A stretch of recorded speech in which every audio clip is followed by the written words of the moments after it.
Don't wait up, she said, her voice light, casual, like she'd said it 100 times before. But something about the way her eyes darted away told me everything I needed to know.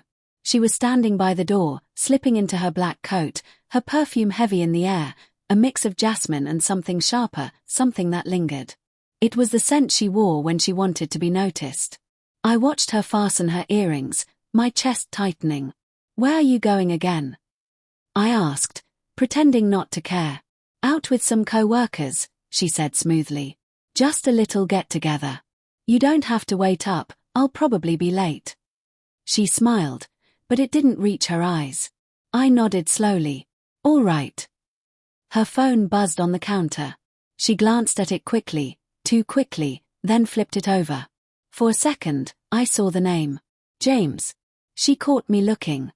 "Work stuff," she said, her tone a little too defensive. "Of course," I replied, forcing a smile.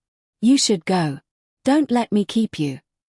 She hesitated, searching my face for a sign of suspicion. I gave her none. Just a soft, neutral expression.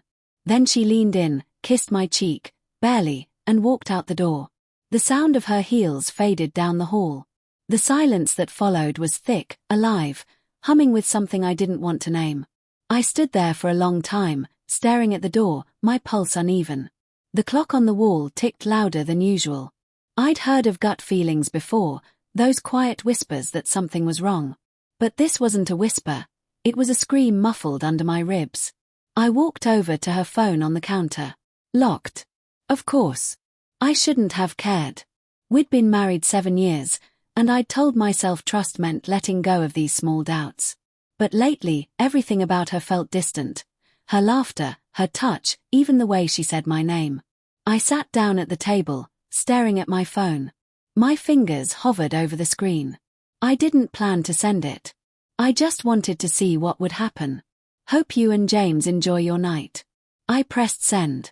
For a few seconds, nothing happened. I could hear the hum of the refrigerator, the faint whine of wind outside the window. Then, suddenly, 3 dots appeared on the screen. Typing. Then they vanished. Then appeared again. My chest tightened. I stared at the phone, every second stretching into eternity. And then it rang. Her name flashed across the screen. I answered, trying to sound calm. "Hey. Mark, where are you right now?" Her voice was frantic, breathless. "At home," I said. "Why?" I'm coming back," she stammered. "Something came up." "Thought you were out with co-workers." There was silence. Just the sound of her breathing. Then she hung up. I set the phone down slowly, my hand trembling. My heart was pounding so loud I could feel it in my throat. 15 minutes later, I heard her car pull into the driveway. Headlights cut through the curtains, then vanished. The front door opened. She came in fast, still in her coat, her hair a little disheveled, her eyes wild. "Why did you text that?" she demanded.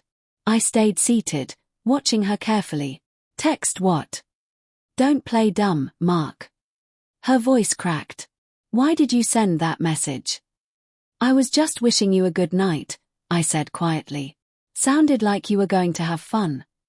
She froze, guilt flashing in her eyes before she looked away. "You're being paranoid." "Am I?" She crossed her arms.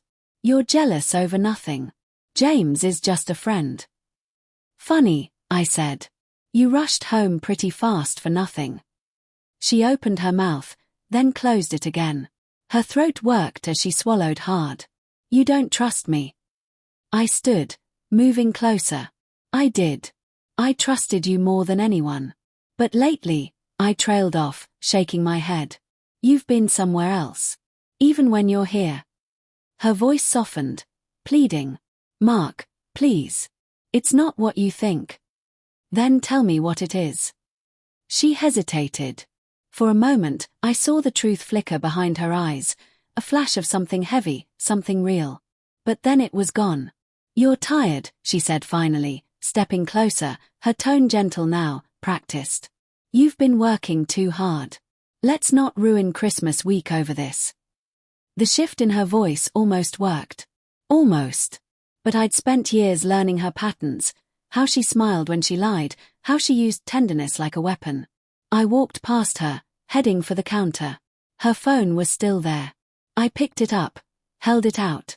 Unlock it. Her face drained of color. What? Unlock it, I repeated. If I'm wrong, I'll apologize. But if I'm right, we're done pretending. She hesitated, her thumb hovering over the screen. You're invading my privacy. Your privacy?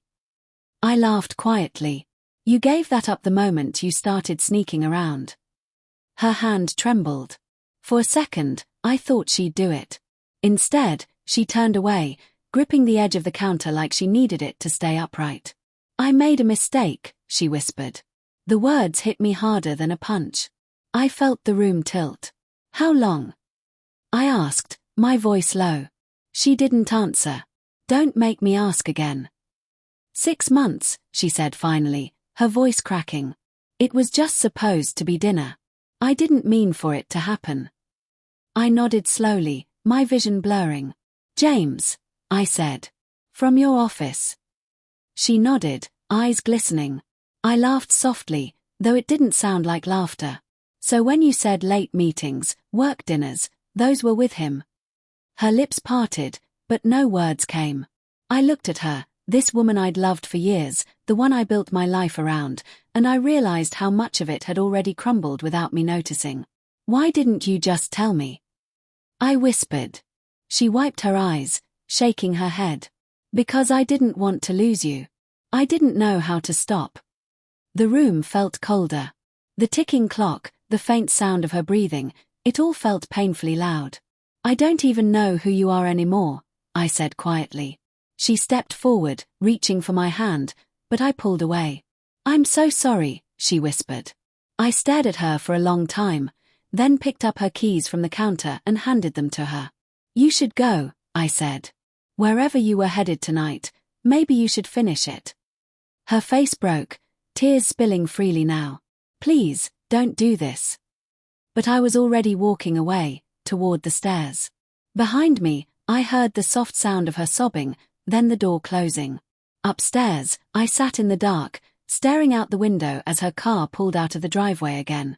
The headlights faded into the distance, leaving me alone with the quiet hum of betrayal. The phone on the table buzzed once, a new message. From her. It read. I ended it. Please believe me. I didn't reply. I couldn't. Instead, I watched the empty street outside and let the silence swallow me whole, realizing that sometimes, the moment you confirm your worst suspicion isn't when everything ends, it's when the illusion finally dies.